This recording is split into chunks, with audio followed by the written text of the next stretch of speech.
Explain 4.8, explain appropriate incident response activities.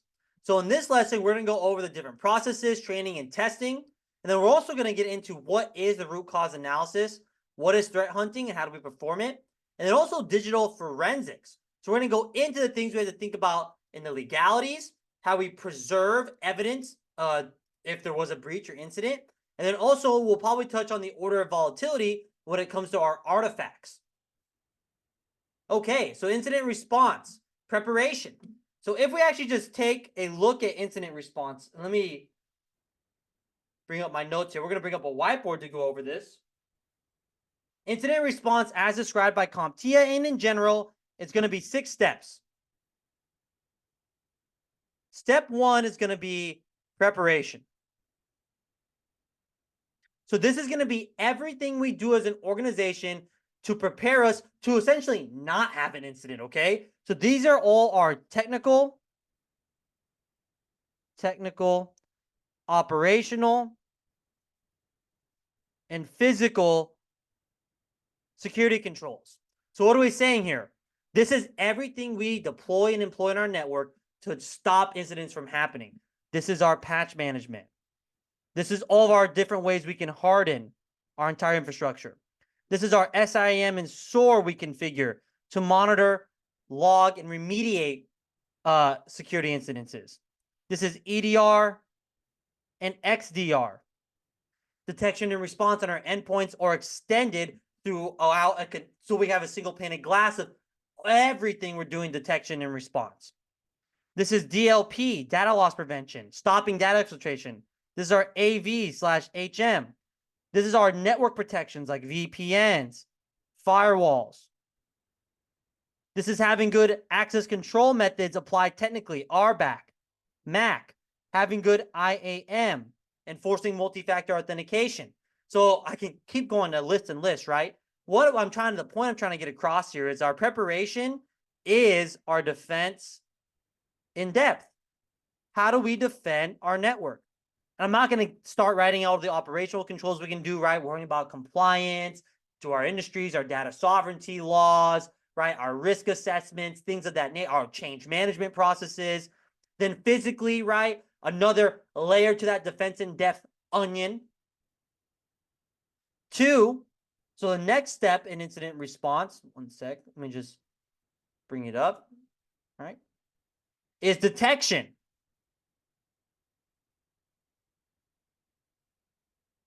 So this is going to be, okay, we set up all of our systems here to alert us or remediate if possible. Remediation didn't happen, so let's detect it.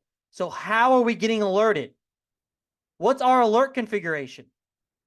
Do we have the correct severities that equal, one, our risk appetite in the organization, and also does it meet our security objectives and how we're learning by quantifying our severity? So what we're talking about here is essentially, do we have alerting configured properly for our organization's security objectives, right? So if it's a CVSS score of 10, that's a call, a text message, a Slack notification, and an email all wrapped into one, right?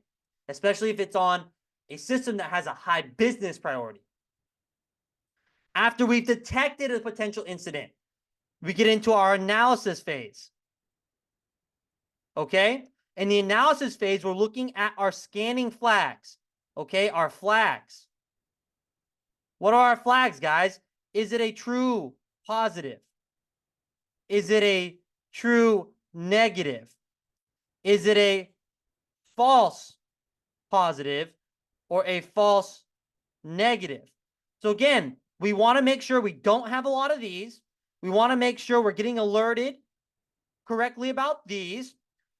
True negative is just whatever. That's us doing our log dives, right? And then false negative, we never want, right? We don't want false negatives where we do our log dives and we notice that an incident has been happening for a month and we never got alerted, okay? So if we discover if it's a false negative or it's a true positive, then we continue in our incident response. Because sometimes we go through these steps, right, to find out it's a false positive. They're like, okay, well, don't call up the CSIRT just yet, the cybersecurity incident response team. During our analysis phase, we learned that it was a false positive. So if we discovered a false negative or it's a true positive, then we get into the next phase, which is containment. So again, when we establish containment, a lot of things we have to think about here, but our business objectives. Do we have guidelines and procedures in place that say, hey, if this is a critical infrastructure, how we contain is that we don't contain. And what I mean by that is if this is our e-commerce server and you're telling me there's an incident with a data breach, we need you to go in, figure out how to stop the data breach without taking us offline. So during our containment phase, this is where we as a cybersecurity team, along with the stakeholders, with guidance from the top, go through how we're going to contain. Are we going to isolate? Are we going to just put it in a protected segment? Like maybe a private VLAN that cuts it off from the rest of our network, but still allows us to get out to the internet. Why would we do that? Again, it's all the business perspective. It's what the business wants, okay? We just recommend. And are we going to segment it completely? So during the containment phase, we kind of have what I call 4.5, where from moving on from containment to, hold on, my screen just went out. There we go. Moving on from containment to eradication and recovery. Eradication and recovery phase. During this, we're doing our forensics at this point as well. So yes, we had a true positive or a false negative we discovered. Now we initially responded, we contained it based off maybe the run books and playbooks we have from guidance from above. We contained it how we decided as an organization. Maybe compliance had to something. Maybe we contained it based off compliance standards, right? PCI DSS or HIPAA, things of that nature. Okay, defining how you contain. Before we get to the eradication step, though, we have to perform digital forensics. Because let's say this did violate HIPAA, and now we have to have a forensics teams come in. During digital forensics, we're going to have to worry about a lot of things, right? 1, will we have any legal holds? 2, what are we going to preserve? And then 3, are we establishing a good chain of custody? Okay, so let's walk through these. So legal, do we bring in our stakeholders from the legal team and say, hey, what's our role in this? Do we give us guidance? Do we need to preserve this evidence? Do we need to call law enforcement? Is this something that we're going to be liable for? And let's start building our communication plan, or we'll go over our communication plan and how we're going to relay this to the public. Okay, so that's 1.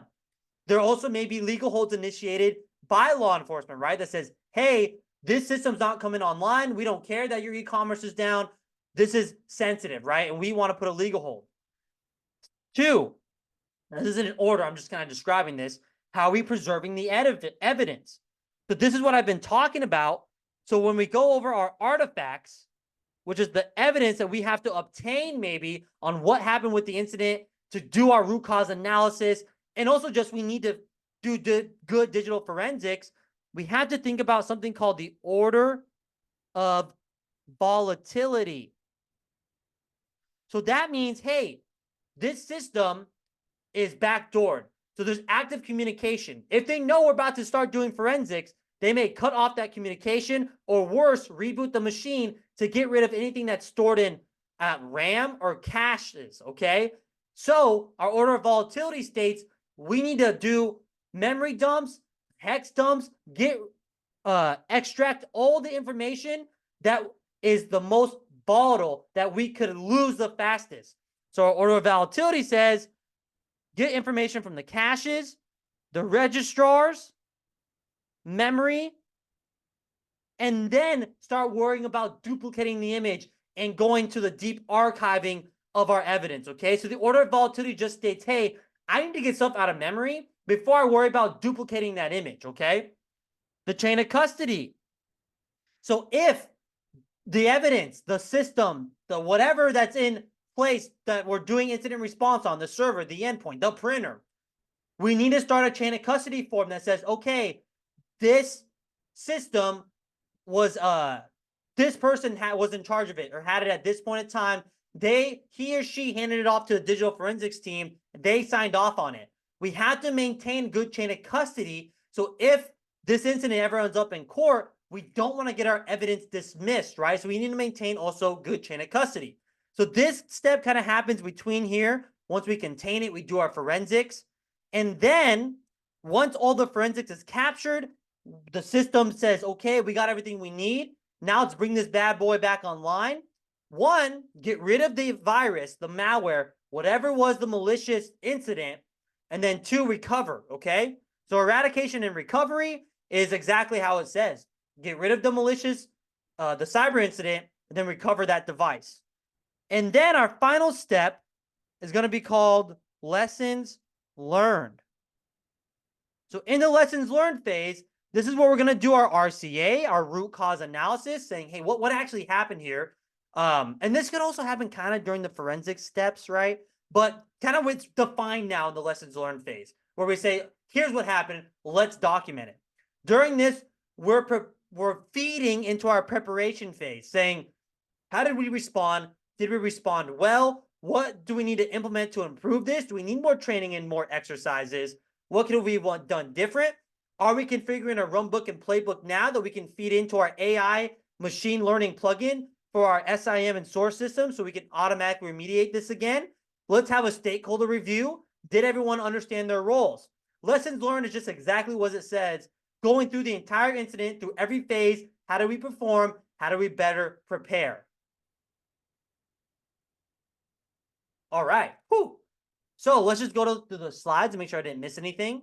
So detection, right? So how do we detect the incident? The analysis phase.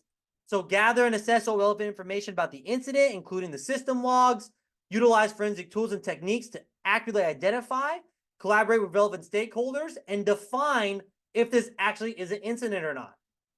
The containment phase. So how are we going to isolate it? How are we going to implement temporary measures or patches to close vulnerabilities?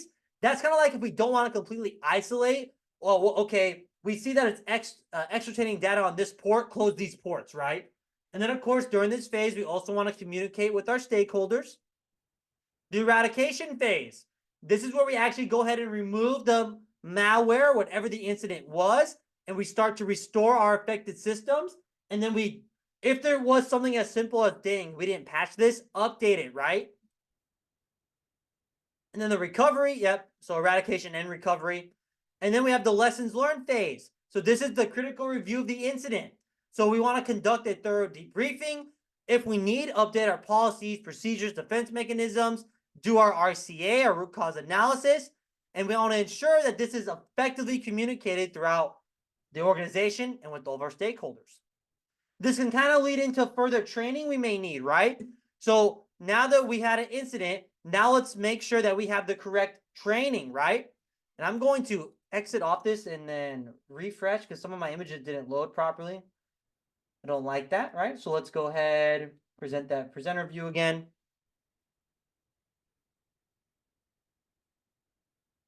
Okay, go back to where we were at. So the training, we want to make sure that, whatever happened, let's say this happened because a phishing email, exploited a user. Okay, let's go do our training. Let's do our cyber awareness if you are at fault. And maybe we have the entire department do it. Do we need to do more tabletop simulation or parallel processing tests to make sure if we mess something up in incident response that we do understand our roles and responsibilities? And then testing.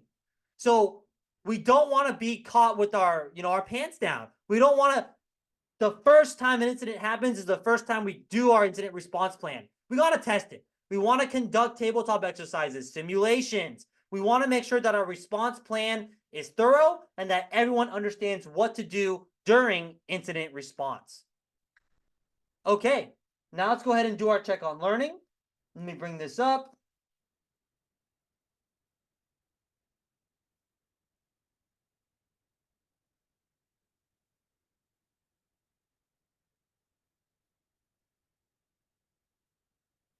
Okay, so question 1. What is the main purpose of conducting a tabletop exercises and incident response training? So that's going to be B, to discuss and walk through simulated security incidences in a structured low-stress environment. It is, let's get around the table, bring stakeholders from each department and say, hey, do you understand what we're doing if this happens? Do you understand what you're doing if this happens or XYZ happens. It's low threat, right? But it helps us. Question 2, why is the lesson learned phase important in the incident response process?